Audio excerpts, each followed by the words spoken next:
जय शनिदेव। नमस्कार दोस्तों, आपका हिंदी कहानी चैनल पर स्वागत है।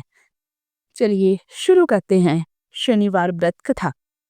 एक समय स्वर्गलोक में सबसे बड़ा कौन है, इस प्रश्न पर सभी नौ ग्रहों में वाद विवाद हो गया। इस पर फैसला करने के लिए सभी नवग्रह राजा इंद्र के पास पहुंचे और बोले, हे देवराज, आज आपको यह फैसला करना होगा कि हम में से सबसे बड़ा कौन है। यह प्रश्न सुन देवराज इंद्र उलझन में पड़ गए और उन्होंने इस पर फैसले को लेकर असमर्थता जताते हुए सभी नवग्रहों को पृथ्वी लोक के राजा विक्रमादित्य के पास जाने का सुझाव दे दिया। सभी ग्रह भूलोक के राजा विक्रमादित्य के दरबार में पहुंचे और राजा विक्रमादित्य से अपने प्रश्न का जवाब पूछा, जिसको सुनकर राजा विक्रमादित्य भी कुछ देर के लिए परेशान हो उठे, क्योंकि सभी ग्रह अपनी अपनी शक्तियों के कारण महान थे। किसी को भी छोटा या बड़ा कहना उनके लिए परेशानी का कारण बन सकता था।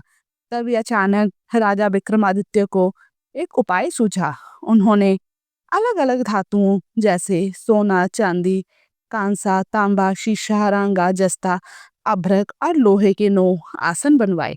सबसे पहले सोना और सबसे पीछे लोहे के आसन को रखा गया।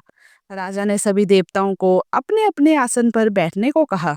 राजा विक्रमादित्य ने कहा, जो जिसका आसन हो ग्रहण करें। जिसका आसन पहले होगा वह सबसे बड़ा और जिसका आसन बाद में होगा वह सबसे छोटा होगा। चूंकि लोहे का आसन सबसे पीछे था, इसलिए शनिदेव समझ गए कि राजा ने मुझे सबसे छोटा बना दिया है। इस फैसले से शनिदेव नाराज हो बोले, हे राजन, तुमने मुझे सबसे पीछे बिठाकर मेरा अपमान किया है। तुम मेरी शक्तियों से परिचित नहीं हो। सूर्य एक राशि में 1 महीने, चंद्रमा 2 महीने 2 दिन, मंगल 1.5 महीने, बुध और शुक्र 1 महीने, बृहस्पति 13 महीने रहते हैं।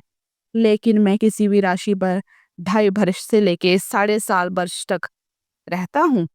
बड़े बड़े देवताओं को मैंने अपने प्रकोप से पीड़ित किया है। अब तू भी मेरे प्रकोप से सावधान रहना। इस पर राजा विक्रमादित्य कहा, जो कुछ भाग्य में होगा देखा जाएगा। कुछ समय बाद जब राजा विक्रमादित्य पर 7.5 की दशा आई, तो शनि देव ने घोड़े के व्यापारी का रूप धारण किया और बहुत से घोड़ों के साथ विक्रमादित्य की नगर पहुंचे। राजा विक्रमादित्य उन घोड़ों को देखकर एक अच्छे से घोड़े को अपनी सवारी के लिए चुनकर उस पर चढ़े। राजा जैसे ही उस घोड़े पर सवार हुए, वह बिजली की गति से दौड़ पड़ा। तेजी से दौड़ता हुआ घोड़ा राजा को दूर एक जंगल में लेकर चला गया। फिर वहां राजा को गिराकर गायब हो गया। राजा अपने नगर लौटने के लिए जंगल में भटकते रहे, लेकिन राजा को कोई रास्ता नहीं मिला। राजा को बहुत तेज भूख प्यास लगी थी। जंगल में बहुत घूमने पर राजा को एक चरवाहा मिला। राजा ने उससे पानी मांगा।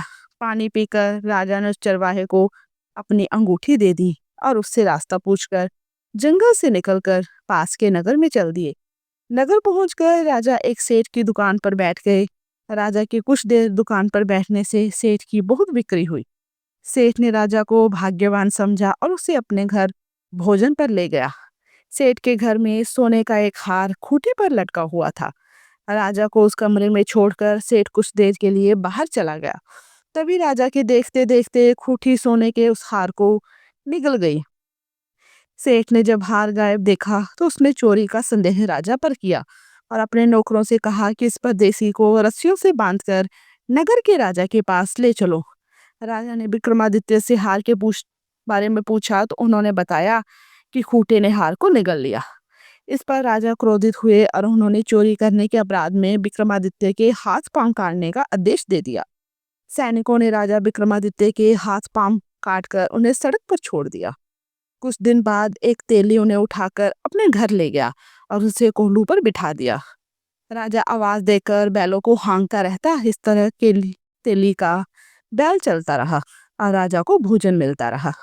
शनि के प्रकोप की 7.5 पूरी होने पर वर्षा ऋतु प्रारंभ हुई। एक रात विक्रमादित्य मेघ मल्हार गा रहा था। तभी नगर की राजकुमारी मनभावनी रथ पर सवार उस घर के पास से गुजरी।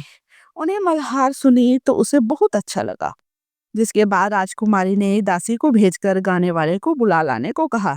दासी लौटकर राजकुमारी को बताया कि वह अपंग है, लेकिन राजकुमारी उसके मेघ मल्हार से मोहित हो गई थी। जिसके बाद सब कुछ जानते हुए भी उसने अपंग से विवाह करने का निश्चय किया। राजकुमारी ने अपने माता पिता से यह सब बात कही तो वह हैरान रह गए। उन्होंने राजकुमारी को बहुत समझाया, लेकिन राजकुमारी ने जिद नहीं छोड़ी और प्राण त्याग देने की बात कही। आखिरकार राजा रानी ने विवश होकर अपंग विक्रमादित्य से राजकुमारी का विवाह कर दिया। विवाह के बाद राजा विक्रमादित्य और राजकुमारी तेली के घर में रहने लगे। एक रात स्वप्न में शनिदेव ने राजा से कहा, राजा, तुमने मेरा प्रकोप देख लिया। मैंने तुम्हें अपने अपमान का दंड दिया है। इस पर राजा ने शनिदेव से क्षमा मांगते हुए कहा, हे शनिदेव, आपको जितना दुख मुझे दिया है अन्य किसी को ना देना और मुझे माफ कर दें। इस पर शनिदेव ने कहा, राजन, मैं तुम्हारी प्रार्थना स्वीकार करता हूँ। जो कोई स्त्री पुरुष मेरी पूजा करेगा, कथा सुनेगा, जो नित्य ही मेरा ध्यान करेगा, चींटियों को आटा खिलाएगा, वह सभी प्रकार के कष्टों से मुक्त होता होगा और उसकी सब मनोकामनाएं पूर्ण होंगी। अगले दिन प्रातःकाल राजा विक्रमादित्य की नींद खुली तो अपने हाथ पांव देखकर राजा को बहुत खुशी हुई। उन्होंने मन ही मन शनिदेव को प्रणाम किया। राजकुमारी भी राजा के हाथ पांव सलामत देखकर आश्चर्य में डूब गए। तब राजा विक्रमादित्य ने अपना परिचय देते हुए शनिदेव के प्रकोप की सारी कहानी सुनाई। इधर जब सेठ को इस बारे में पता चला तो वह दौड़ता हुआ आया और राजा विक्रमादित्य के चरणों में गिरकर क्षमा मांगने लगा। राजा विक्रमादित्य ने उसे क्षमा कर दिया, क्योंकि वह जानते थे कि यह सब तो शनिदेव के प्रकोप के कारण हुआ था। सेठ राजा विक्रमादित्य को पुनः अपने घर ले गया और उसे भोजन कराया। भोजन करते समय वहां सबके सामने उसी खूंटी ने हार उगल दिया। सेठ ने भी अपनी बेटी का विवाह राजा के साथ कर दिया और बहुत से स्वर्ण आभूषण धन आदि देकर राजा को विदा किया। राजा विक्रमादित्य राजकुमारी मनभावनी और सेठ की बेटी के साथ अपने नगर वापस पहुंचे तो नगरवासियों ने हर्ष के साथ उनका स्वागत किया। अगले दिन राजा विक्रमादित्य ने पूरे राज्य में घोषणा करवाई कि शनिदेव सब ग्रहों में सर्वश्रेष्ठ हैं। प्रत्येक स्त्री पुरुष शनिवार को उनका व्रत अवश्य करे, कथा अवश्य सुने